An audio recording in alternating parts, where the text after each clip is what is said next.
Magandang araw! Muli, ako si Ginang Elizabeth Ocampo. Samahan niyo ako sa ating panibagong aralin sa Filipino 9.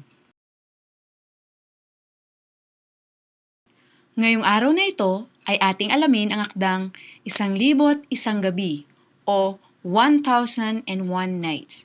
Ito ay isang nobela mula sa Saudi Arabia. Isinalin sa Ingles ni Richard Burton, nirebisa ni Paul Bryans, isinalin sa Pilipino ni Julieta U. Rivera. Ang Saudi Arabia ay isa sa mga bansa sa Timog Kanlurang Asya. Nakabatay ang kanilang kultura sa paniniwalang Muslim o Islam. Nananampalataya sila na si Allah ang pangunahing Diyos at si Muhammad ang kanilang propetang nagpalaganap ng Islam. Ang mga lalaking Muslim ay pinapayagang mag-asawa hanggang 4 kung kaya ng pamumuhay at kalagayan sa buhay. Ang ama ang pinakamakapangyarihan sa loob ng tahanan kaya itinuturing nila ang babae bilang mahina. Walang gaanong karapatan ang mga kababaihan sa Saudi. Subalit noong Setyembre 25, 2011, inihayag ni Haring Abdullah ng Saudi Arabia na magkakaroon ang mga kababaihan ng karapatan upang humalal sa susunod na halalang lokal at sumali sa lupo ng mga tagayon ng Shura bilang isang ganap na kasapi at maaaring tumakbo bilang kandidato sa mga eleksyong munisipal.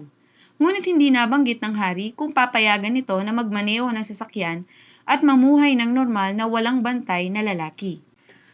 Pinangungunahan ng pamilya ng hari ang sistemang politikal ng bansa. Ang malaking bilang ng pamilya ang nagbibigay daan upang makontrol ang karamihan sa mahalagang posisyon sa kaharian at upang mapabilang sila sa lahat ng antas ng pamahalaan. Tinatayang nasa 7,000 pataas ang bilang ng mga prinsipe at karamihan sa kapangyarihan at impluwensya ay hawak ng 200 o higit pang mga inaanak na lalaki ng Haring Abdul Aziz. Ang mga pangunahing mga ministro ay karaniwang nakalaan lamang sa pamilya ng hari, pati na rin ang 13 regional na pagka-gobernador. Upang higit nating makilala ang kanilang natatanging kultura, muli tayong maglakbay sa Timog Kanlurang Asya at ating pag-aralan ang ilan sa kanilang panitikan. 1,001 Gabi, 1001 Nights. Ito'y nobela mula sa Saudi Arabia, isinalin sa Ingles ni Richard Burton, nirebisa ni Paul Bryans at isinalin sa Pilipino ni Julieta U. Rivera. Isang babaeng mangangalakal ang nakipag-isang dibdib sa isang lalaking mahilig maglakbay sa buong mundo.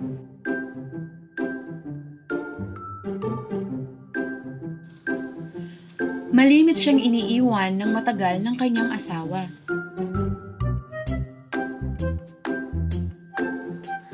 Dahil sa katagalan ng di pag-uwi ng lalaki, nakadama siya ng kalungkutan at pagkabagot. Umibig siya sa isang lalaking mas bata pa sa kanya. Isang araw, nasampahan ng reklamo ang lalaking iniibig niya at naipakulong ito. Nang malaman ng babae ang tungkol dito, nag-isip siya ng paraan upang mapalaya niya ang kanyang minamahal na lalaki.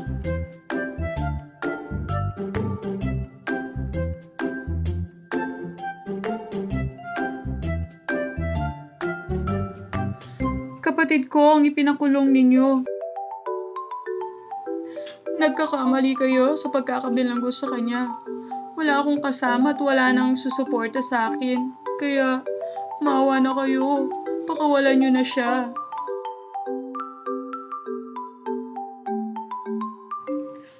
Papayag ako kung sasamahan mo ako sa aking tahanan.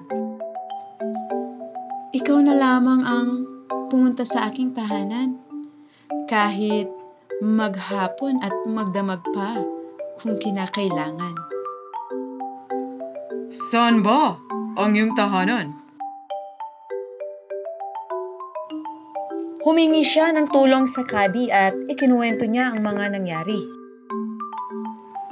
Pumunta ka sa aking tahanan para makasama ka at masabihan ko na palayain ang iyong kapatid. Sinabi niya ang takdang araw at oras ng kanyang pagpunta. Mas maganda sa aking tahanan dahil walang makakaistorbo sa atin. Pumunta rin at humingi siya ng tulong sa vice chair na palayain ang kanyang kapatid. Payagan mo akong gawin ang gusto kong gawin sa iyo at palalayain ko ang iyong kapatid. Kung talagang gusto mo, doon na lamang sa aking tahanan. Mula rito ay pumunta rin siya sa hari. Isinalaysay rin niya ang mga pangyari at humingi rin siya ng tulong upang mapakawalan ang kanyang kapatid. Sino ang nagpakulong sa kanya? Ang hepe ng pulisya. Ako man ay nabibihag sa iyong kagandahan. Kung pahihintulutan mo akong gawin ang nais kong gawin sa aking tahanan. O mahal na hari, madali lang sa iyo ang lahat. Wala akong magagawa pag iyong ginusto. Subalit, malaking karangalan kung pupunta ka sa aking tahanan. Humanap naman siya ngayon ng karpintero. Gawan mo ako ng kabinet na may 4 na compartment at may pinto sa bawat isa. Hindi ko na ito pababayaran kung papayagan mo ako sa aking kahilingan. Sige, papayag ako, subalit gawin mo ng 5 ang compartment ng cabinet. Mabuti, gagawin ko din ngayon ang iyong cabinet. Ipinuwesto niya ito sa sala. Pagkatapos, kumuha siya ng 4 na damit na may iba't ibang kulay. Naghanda na rin siya ng makakaing karne, inumin, prutas, mga bulaklak, at pabango. Dumating ang araw na ibinigay niya sa lahat ng hiningan niya ng tulong. Isinuot niya ang kanyang pinakamahal na damit, naglagay ng mga adorno sa sarili, nagpabango at nilagay ang mamahaling carpet at naghintay sa kahit sino ang maunang dumating. Unang dumating ang kadi. Pinahubad ng kadi ang saplot ng babae, ngunit may kumatok sa pinto.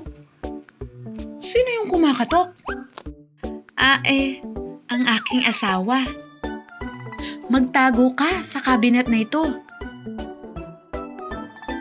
Binuksan niya ang pinto at tumambad ang hepe ng pulisya. Pinatuloy niya ito.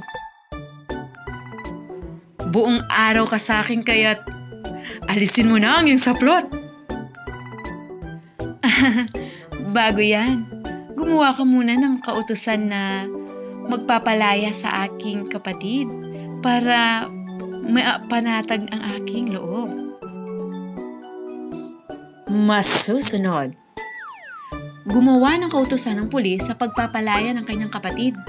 Matapos noon ay sinimulan na ang nais ng may biglang kumatok. Sino yun? Ang aking asawa. Magtago ka sa kabinet na ito. Pinabuksan niya si vice chair, saka ito pinapasok. Pareho din ang ginawa ng babae sa mga naunang lalaking dumating. Sino yung kumakatok? Ang aking asawa. Magtago ka sa kabinet na ito. Sumunod namang dumating ang hari. Gayon din ang nangyari. Sino yung kumakatok? Paalisin mo siya. Ang aking asawa. Magtiyaga ka muna. Magtago ka sa kabinet na ito. Huling dumating ang karpintero. Anong klaseng cabinet ba itong ginawa mo? Masyadong makipot ang ibabaw na compartment. Sige, pumasok ka para nang makita mo. Dinala ng babae ang sulat ng pulisya at agad pinalaya ang kanyang iniibig. Tara na't lumipat na tayo sa syudad at magpakalayo. Makalipas ng 3 araw, ay doon lamang napagtanto ng 5 lalaki na naisahan sila ng babae. nag-usap-usap sila na naging sanhi ng ingay sa loob ng bahay. Narinig sila ng mga kapitbahay kaya't pinasok nila ang loob dahil wala namang nagbubukas ng pinto. Nakita nila ang cabinet. Akala nila na genie ang nagsasalita sa loob. Nagpanggap naman ang kadi at nagsabi ng ilang salitang galing sa Quran.